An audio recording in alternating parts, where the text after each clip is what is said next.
Olá, somos da equipe Audições. Se puder ajudar nosso canal a crescer, deixe seu like.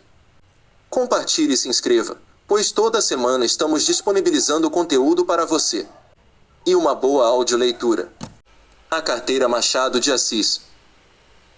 De repente, Honório olhou para o chão e viu uma carteira. Abaixar-se, apanhá-la e guardá-la foi obra de alguns instantes. Ninguém o viu, salvo um homem que estava à porta de uma loja, e que, sem o conhecer, lhe disse rindo: "Olhe, se não dá por ela, perdi-a de uma vez." "É verdade," concordou Honório envergonhado.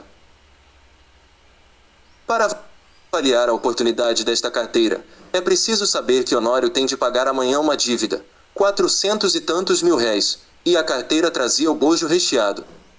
A dívida não parece grande para um homem da posição de Honório, que advoga, mas todas as quantias são grandes ou pequenas, segundo as circunstâncias, e as dele não podiam ser piores.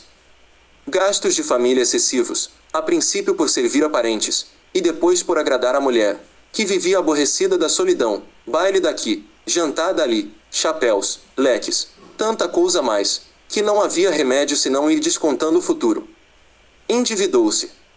Começou pelas contas de lojas e armazéns, passou aos empréstimos, 200 a um, 300 a outro, 500 a outro, e tudo a crescer, e os bailes a darem-se, e os jantares a comerem-se, turbilhão perpétuo, uma voragem. "Tu agora vais bem, não?"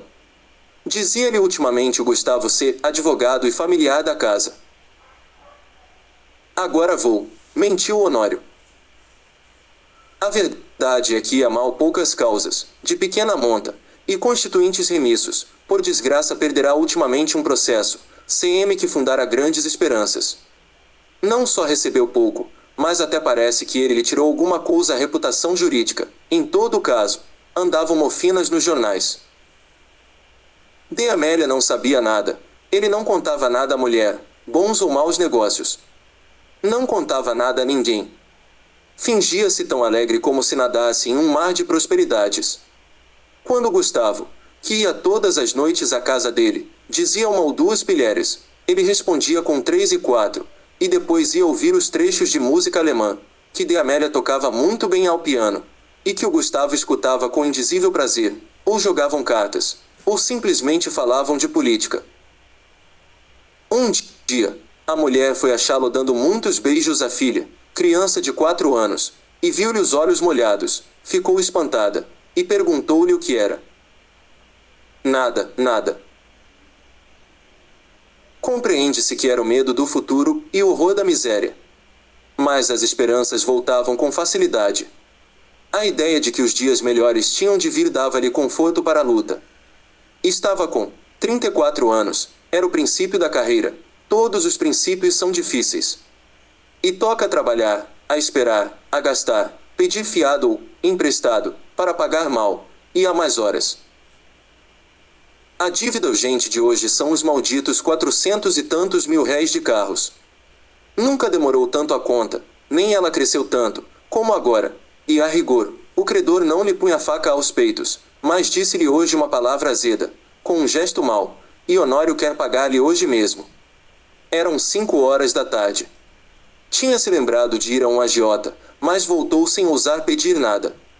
Ao enfiar pela rua da Assembleia que viu a carteira no chão, apanhou-a, meteu no bolso, e foi andando.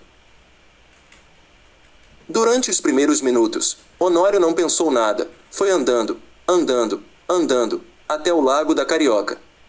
No lago parou alguns instantes, enfiou depois pela Rua da Carioca, mas voltou logo, e entrou na Rua Uruguaiana.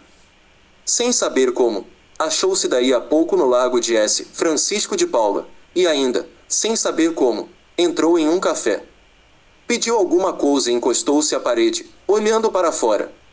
Tinha medo de abrir a carteira, podia não achar nada, apenas papéis e sem valor para ele.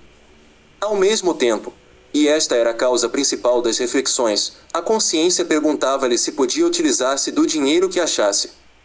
Não lhe perguntava com o ar de quem não sabe, mas antes com uma expressão irônica e de censura. Podia lançar mão do dinheiro, e ir pagar com ele a dívida.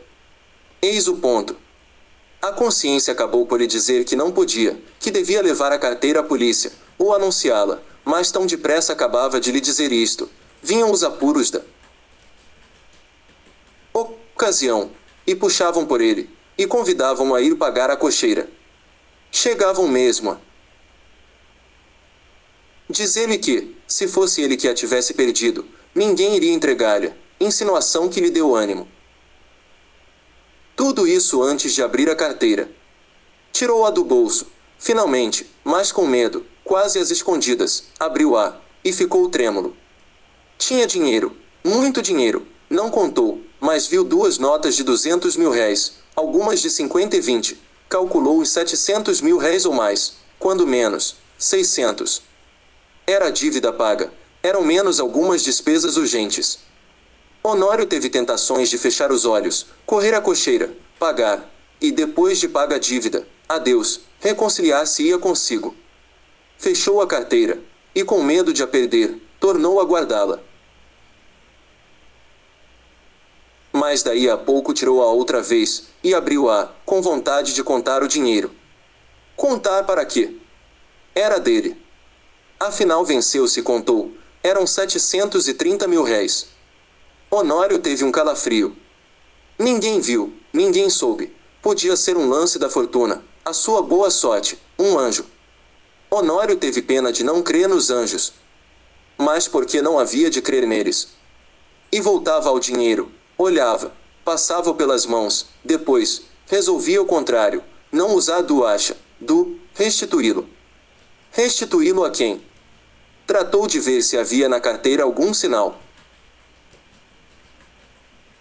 Se houver um nome, uma indicação qualquer, não posso utilizar-me do dinheiro, pensou ele. Esquadrinhou os bolsos da carteira. Achou cartas, que não abriu, bilhetinhos dobrados, que não leu, e por fim um cartão de visita, leu o nome, era do Gustavo. Mas então, a carteira. Examinou-a por fora, e pareceu-lhe efetivamente do amigo. Voltou ao interior, achou mais 2 cartões, mais 3, mais 5. Não havia de duvidar, era dele. A descoberta entristeceu-o. Não podia ficar com o dinheiro, sem praticar um ato ilícito, e, naquele caso, doloroso ao seu coração porque era em dano de um amigo. Todo o castelo levantado esboroou-se como se fosse de cartas. Bebeu a última gota de café, sem reparar que estava frio. Saiu, e só então reparou que era quase noite. Caminhou para casa. Parece que a necessidade ainda lhe deu uns 2 empurrões, mas ele resistiu.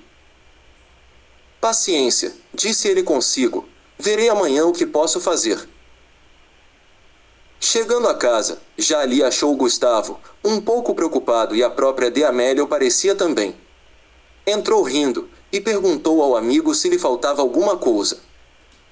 Nada. Nada? Por quê? Mete a mão no bolso. Não te falta nada? Falta-me a carteira, disse o Gustavo sem meter a mão no bolso. Sabe se alguém a achou? Achei-a eu, disse Honório entregando-lhe. Gustavo pegou dela precipitadamente, e olhou desconfiado para o amigo. Esse olhar foi para Honório como um golpe de estilete. Depois de tanta luta com a necessidade, era um triste prêmio. Sorriu amargamente, e, como o outro lhe perguntasse onde a achará, deu-lhe as explicações precisas. Mas conheceste-a? Não, achei os teus bilhetes de visita.